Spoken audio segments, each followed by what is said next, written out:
Last weekend, I found myself trapped in a restaurant that no one remembers. I'm 34 and usually work as a freelance graphic designer. After a long week of deadlines, I needed something new to spark my creativity. I stumbled down a narrow alley, and there it was, a small restaurant tucked in a forgotten corner. Its faded signs and cracked windows gave it a tired look.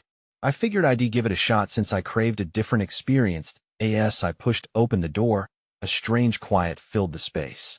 The smell in the air was calming yet odd. The lighting was dim, and I noticed a few patrons at the tables. Their faces seemed familiar, but not quite. I couldn't recall where I had seen them before. I brushed it off, thinking I was just exhausted. I ordered my meal from a waiter who smiled too much. It sent a chill down my spine, but I couldn't figure out why. Time passed, and the quiet began to weigh heavy on me. Conversations froze mid-sentence. I watched the same people at their tables, their eyes distant and lost. It felt like time had stopped for them. I glanced back at the menu, and to my surprise, the items changed right in front of me. Frustration bubbled up. It was just food, so why did it feel so wrong? Then, something shifted. The clock on the wall ticked loudly, and a wave of panic rushed over me. I couldn't recall entering the restaurant at all. My heart raced. My palms turned clammy. I tried to focus on my meal, but the discomfort grew. I had a sinking feeling I'd stood at that counter before, but everything felt different now. I stood up, wanting to leave, but my feet felt glued to the floor. The patrons were staring, their faces blank and unchanging. I took a step back, nearly bumping into a table. The waiter approached, and I could see something dark in his eyes. There was no hint of worry or urgency, just a blank stare that sent chills through me. I looked around again, my heart pounding. The silence pierced through me. I ran to the door, desperate to escape, but it wouldn't budge. I pulled and tugged, but the door felt like it was made of solid air. Was I trapped? The thought made my stomach drop. Maybe I was stuck in a strange loop. Time slipped away like water between my fingers. Then, I heard a whisper. It was soft, like a gentle breeze. "You shouldn't have come here." I spun around. There was no one behind me. A thrill of fear coursed through me. I glanced at the patrons again, their eyes still vacant. Were they even alive? Now, I don't know how long I've been here. I feel the weight of time pressing down on me. Moments bleed together as I wonder if I'll ever escape this place. Will anyone ever remember me? Or am I destined to fade into the silence of this restaurant where no one knows my name? I took a few shaky steps back and felt the wall press against me. My mind reeled. The whisper had sent my heart racing again, but this time it was mixed with a faint sliver of determination. I wasn't going to let the quiet take me. There had to be something, anything, that could break this spell. The first thing I noticed was the clock, still ticking loudly in the corner. I wandered toward it, captivated by how insistent its rhythm was. Each tick felt purposeful, like a countdown. I thought if I could get closer, maybe it would show me a way out. The hands seemed frozen at exactly 6 o'clock. My chest tightened as I stared. What did it mean? Before I could ponder any longer, one of the patrons abruptly stood up. I nearly jumped. He looked at me, his eyes clear for a fleeting second, and then he whispered, "Don't trust them." Just as quickly, his expression reverted to that blankness, and he went back to his seat, as if nothing had happened. "Wait, what do you mean?" I shouted, desperation filing my voice. But he didn't respond. Instead, the silence returned, heavy and palpable. I turned to the nearest table, hoping to find answers, but the patrons merely stared ahead, their expressions unyielding. I took a deep breath and scanned the room for any sign of abnormality. I noticed a shadow looming at the far end of the restaurant, where the light barely reached. It was darker than the surroundings, almost pulsating. My instincts told me to avoid it, but a knot of curiosity twisted in my stomach that I slowly approached, step by step. The floor creaked beneath me, but strangely, the waiter's gaze remained fixed forward. The air thickened as I got nearer, and I felt a strange energy wrapping around me. Something pulled me closer to that shadow. That's when I saw something on the ground, a small, silver key lying among the dust. It shimmered gently in the dim light. My heart thrummed in my chest. Could this key belong to the door that wouldn't budge? I grasped it in my palm, feeling its cool surface. Holding it felt oddly comforting.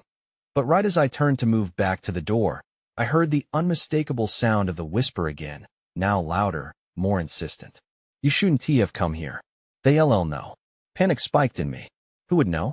And how? Suddenly, the waiter appeared at my side, blocking my path back. His smile was wider than before, teeth unnaturally white. My hands trembled around the key, my throat dry.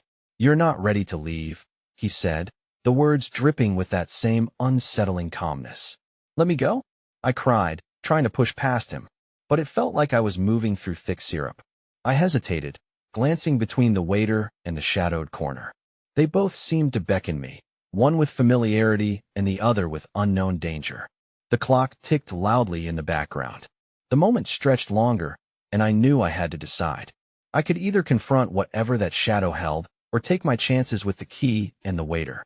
My breath came in sharp bursts, and whatever choice I made would determine if I would escape or become part of this haunting silence. But before I could decide, everything went dark.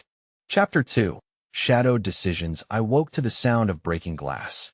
My heart pounded fiercely in my chest, a steady reminder that I was still alive. After a few moments, I slowly regained my sense of place. The darkness wrapped around me like a heavy blanket, but the noise pulled me back into the reality I'd escaped. I was sprawled on the floor of the restaurant.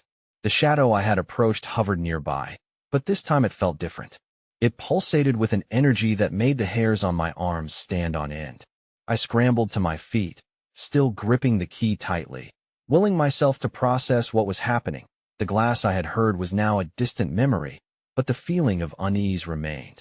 I cautiously stepped toward the far corner, determined to see what lurked beyond the shadow. I recalled the words of the man who had warned me, "Don't trust them." Paranoia washed over me like a wave. Was I really ready to confront whatever presence lay within that darkness? Suddenly, the waiter reappeared, his expression unchanged. "I thought you were gone for good." His voice carried a chilling calm. "You can't escape, you know." "Why not?" I shot back, irritation mixing with fear. I didn't like how he seemed to speak for the restaurant. "What is your hold on this place?" With a grin that didn't reach his eyes, he shrugged. "We don't hold, we simply allow things to unfold." He gestured to the patrons, all still seated at their tables, staring blankly. "They choose to stay. Choose. They look like zombies." My anger flared. The weight of the place pressed down hard, and I could feel a hint of my own power rising. I was no longer merely trapped. I was fighting. The waiter stepped closer. "The choice is not yours, dear. You can't understand what's at stake." His voice grew low and smooth, as if he were trying to soothe a frightened child. "This restaurant takes what it wants. It has its own rules." What did he mean by rules? I needed to know. My eyes darted back to the key. It felt warm now, almost alive in my hand. I had to act. Instead of moving toward the shadow, I stood taller and faced the waiter. "What happens if I use this key?" His smirk faltered. "You'd be a fool to try." Ignoring his warning, I took a step back, toward the door that had been my prison. I could feel the whispering shadows push against me, urging me toward the darkness. Then, without thinking, I turned and raced back toward the door. I reached for the handle. Just as I caught a glimpse of movement from my periphery, the shadow surged forward, morphing into a figure. "Stop!" The waiter's voice echoed behind me, trembling with suddenly urgent menace. I slid the key into the door's lock. The click was like thunder in the stillness. My hand hesitated on the handle. The weight of the choice crashed over me. Should I open it and risk whatever lay beyond, or turn back and face a fate worse than the unknown? Before I could decide, the figure fully emerged from the darkness, and I froze. It was not just a shadow, it was a face, twisted with a smile that made my skin crawl. "I suppose you're ready to join us now?" It whispered, the words wrapping around my mind like tendrils of smoke. That I took a deep breath. The key turned in the lock, and then the door swung wide open, revealing a blinding light. Chapter 3. The Light of Truth. As the door swung wide, I was hit with a wave of light, so bright it nearly knocked me off my feet. I squinted, adjusting to the brightness, and felt the pull of warmth envelop me.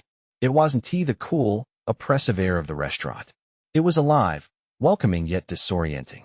Suddenly, I was no longer standing in the dim space I had just fled. I was outside, bathed in sunlight on a street bustling with people, laughing and talking. My heart raced. I was outside, but something felt off.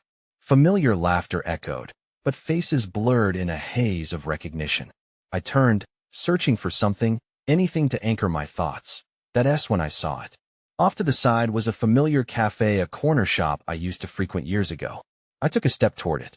My fingers trembled as the memories made their way back. Friends I had laughed with, dates that had gone wrong, moments of joy and disappointment. Yet, as I moved closer, an unsettling feeling crept in. No one seemed to notice me. "Hey, are you all right?" A voice cut through the din. I turned to find a girl standing beside me. Her wide eyes were filled with curiosity, though her smile felt forced. "You look a bit lost. Do you know where this is?" I asked, my voice shaky.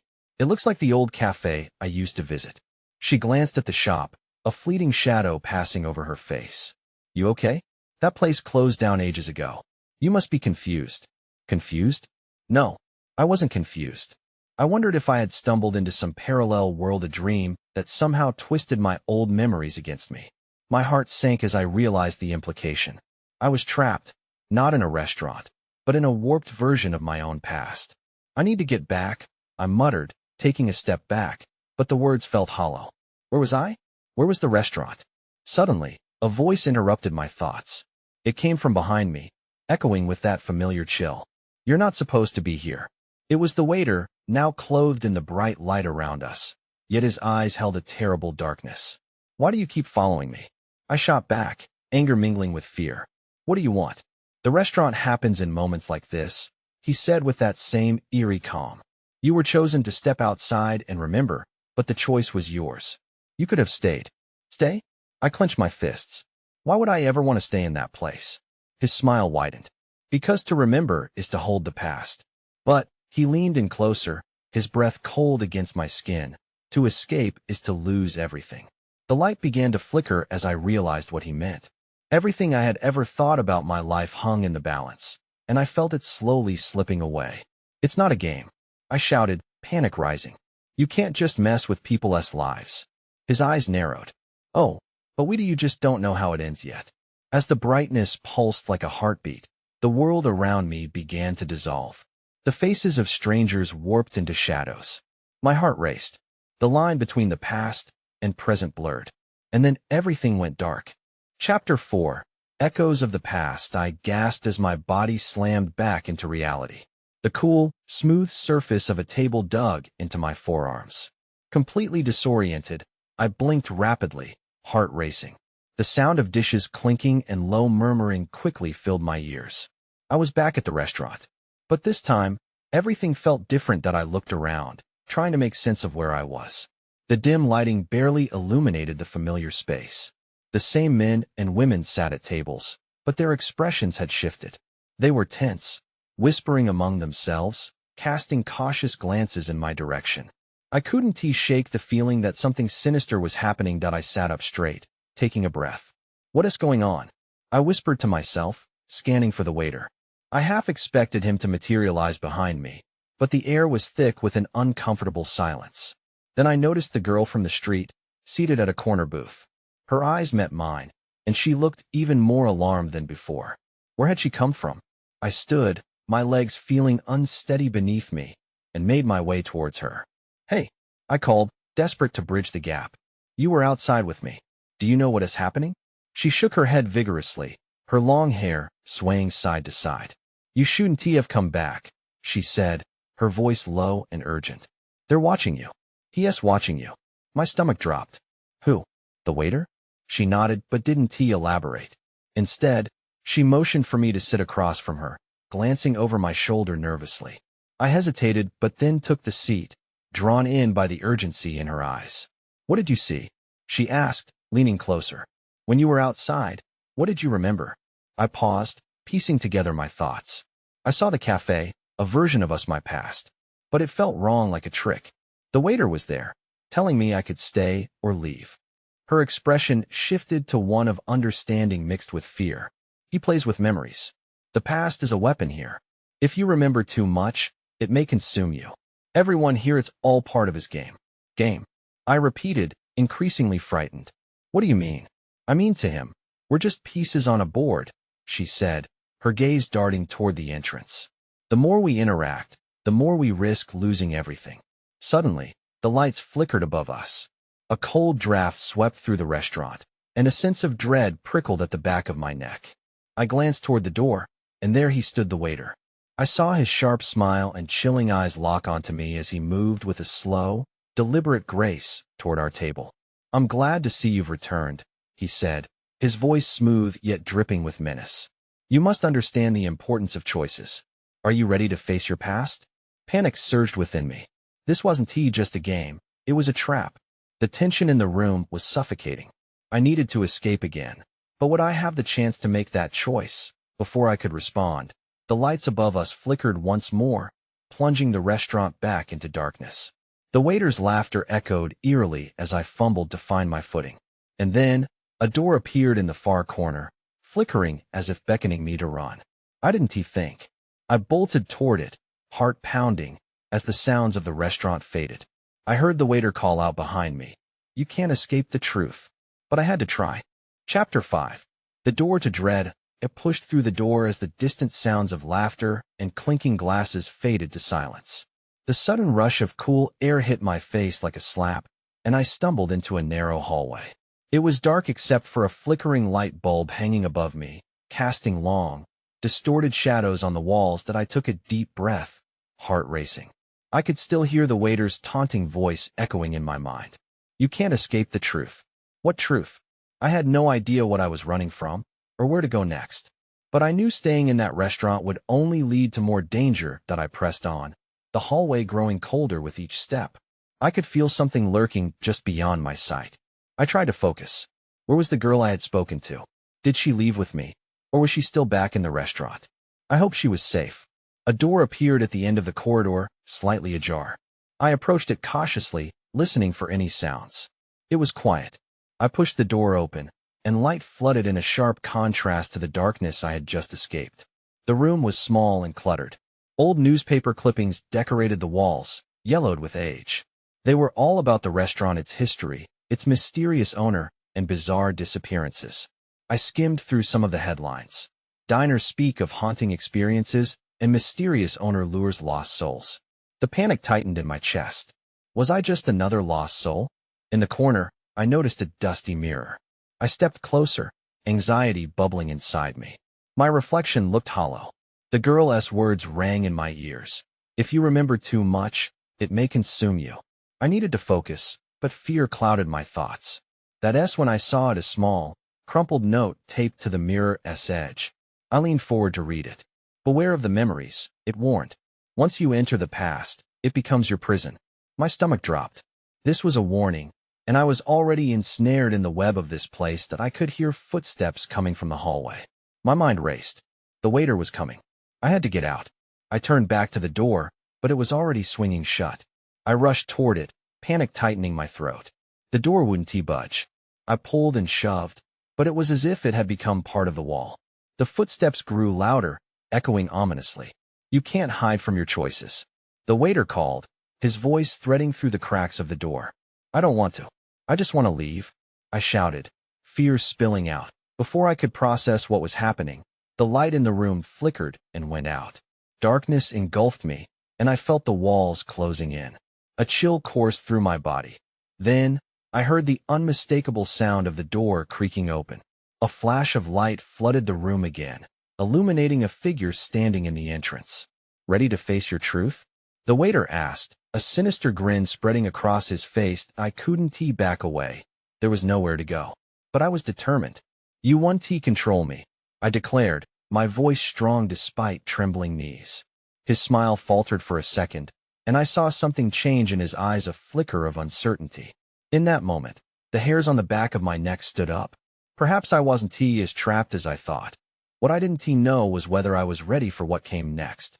Chapter 6. The shattered echo. The light from the doorway revealed details I hadn't noticed before. The waiter wore a neatly pressed suit, but his fingers trembled. I hesitated, trying to gauge his intentions. My mouth felt dry, heart pounding with an unspeakable dread. "Face your memories, or be consumed by them," he said, each word dripping with a mix of mockery and menace. The walls around me seemed to pulse, as if they were alive and eagerly waiting. "What memories?" I shot back, desperation creeping into my voice. "I don't even know what happened." "Ah, but you do," he replied.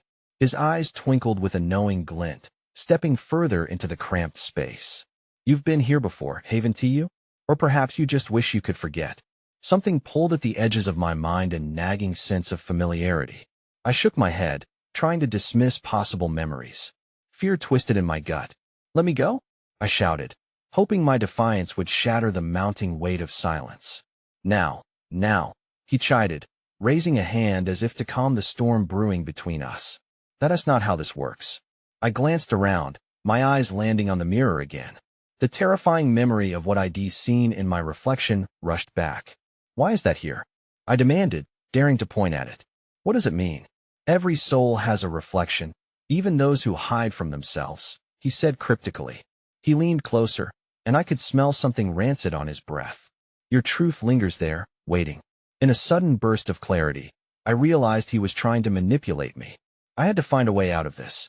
You're lying, I yelled, defiance bubbling up inside me. Show me the truth, if you can. Without warning, he snapped his fingers, and the mirror's surface rippled like water disturbed by a stone. I stumbled back as images swept through at faces I didn't recognize, a table set for dinner, laughter that echoed like a haunting melody.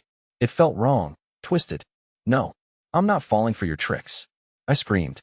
The murmurs from the mirror grew louder, throwing me into a nightmarish whirlwind. Fragments of a past that wasn't mine crashed around me. I felt hands reaching for me, the hands of regret, guilt, and sorrow. Then the mirror shattered. Glass flew in all directions, sparks of light igniting the darkness. I shielded my face, but fragments grazed my arms.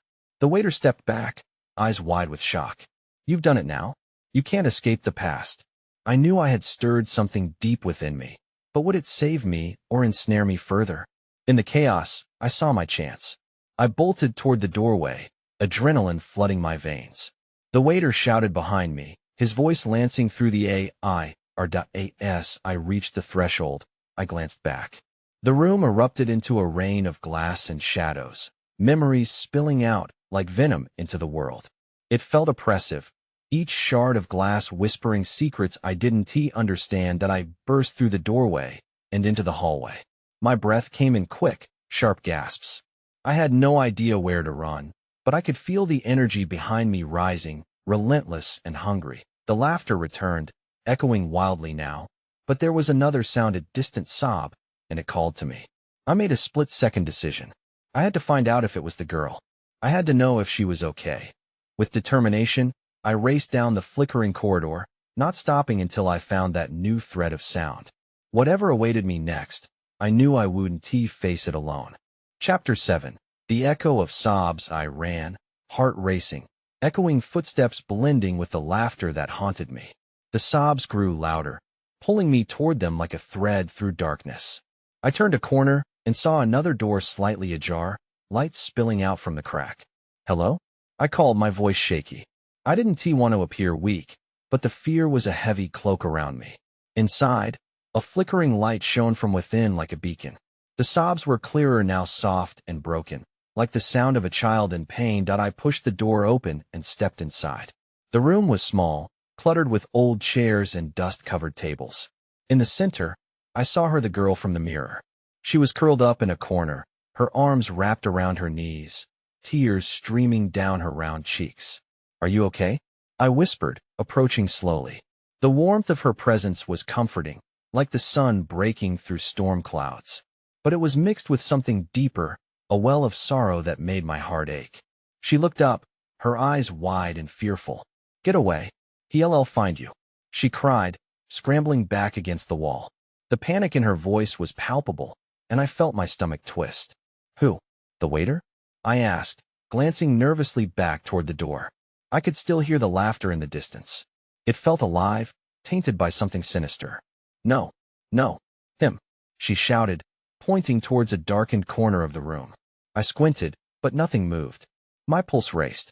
Thinking quickly, I decided to kneel beside her. Listen, we need to work together. I can help you, but you have to trust me. What do you mean he'll find you? Suddenly, the lights flickered violently, and the atmosphere shifted. Shadows stretched and expanded across the room, twisting in ways they shouldn't. I half stood, instinctively wanting to shield her. He brings the memories, echoes. They consume everything, she cried, her voice strained. The shadows danced closer, almost reaching for us. Before I could respond, a chill crept through the air, stinging my skin. A powerful force pressed against me, full of despair and longing. The laughter morphed into a cacophony of screams, scratching at the edges of my mind. Everything seemed to shift, the walls pulsed as if in sync with my dread. That's it, I shouted suddenly, realization dawning on me. The memories, that's why they're here. What do you mean? She gasped, eyes wide. I took a steadying breath, grasping for reason. We have to face them. If we let them take us, we won't escape. Before I could pull her with me, the shadows lashed out, reaching for my hands. I let out a shout, wrestling against their grasp. The girl screamed again as the walls closed in around us. Come on, I shouted, pulling her to her feet. We need to go. With an urgent tug, I dragged us toward the far wall, feeling the pressure of the shadows behind us. We squeezed past tables and chairs, scattering dust into the air. My heart thumped wildly as I pushed against the memories pressing in. Then everything went dark. Chapter 8. The taste of fear. I gasped as the darkness swallowed us. It was thick and heavy, smothering any hope of light. My heart raced. I could still feel the girl's small hand in mine, anchoring me, but I felt disoriented. The laughter had stopped, replaced by a deafening silence, so tangible it felt like a living thing. Where are we? I wheezed, my voice barely breaking the quiet. I don't know, she cried, panic lacing her tone. We have to find a way out. I squinted, trying to adjust to the darkness. There was a faint outline of walls around us, a suffocating prison. I could barely make out the shapes of the chairs and tables we had just passed. Let us move slowly, I suggested, inching forward cautiously. I was terrified, but I had to be the strong one. We can't let the shadows catch us. As I navigated through the disorientation, the chill began to creep in again. It wrapped around me like a vice. I could sense it, the presence of something lurking just beyond the edge of my perception. The weight of despair pressed down, begging me to remember something I couldn't quite grasp, and then I heard it, a whisper. Soft and distant, like someone calling from another room. I froze. Did you hear that? I asked, turning to the girl, but she was straining to see as well, her face taut with fear. What is it? I strained my ears, trying to catch the sound again. It was a voice, a single word trailing off into the silence. Help. Who is there? I shouted, my voice echoing in the void. There was no answer, just that awful silence again. Suddenly, the air shifted. I felt the shadows flicker around us, no longer just lingering, they were alive, swirling with intent. Run, I yelled, dragging the girl with me. We stumbled through the darkness, adrenaline surging as I pushed us forward. Something lurked behind us, always just out of sight, but I could feel it creeping closer. Where do we go? She cried, her breath quickening. Just keep moving. There has to be an exit. I panted that we reached a wall, but not the one I expected. It felt wrong, unfamiliar, and discolored. I pressed my palms against it, desperate for a flaw, a crack, anything that could lead us back to the light. Then I heard it again, clearer this time. Help me, who are you? I shouted into the darkness. What do you want? From behind me, I felt a shift. I couldn't explain it, but everything changed. The shadows suddenly recoiled, like they were afraid of something. At that moment, I looked back toward the dark corner where the whispers had come from. For a brief second, I saw something. A face, pale and twisted, staring back at me through the shadows. Run, I yelled again, this time with renewed urgency. But as I turned to drag the girl along, she stopped. Wait, what if we can help them? She asked, trembling. I hesitated. Could we really? Then I saw the flicker of hope in her eyes, but it was swallowed by fear again. No, we can't. Not now. I pulled at her, but the shadows surged again, and I felt the weight of dread pressing in once more.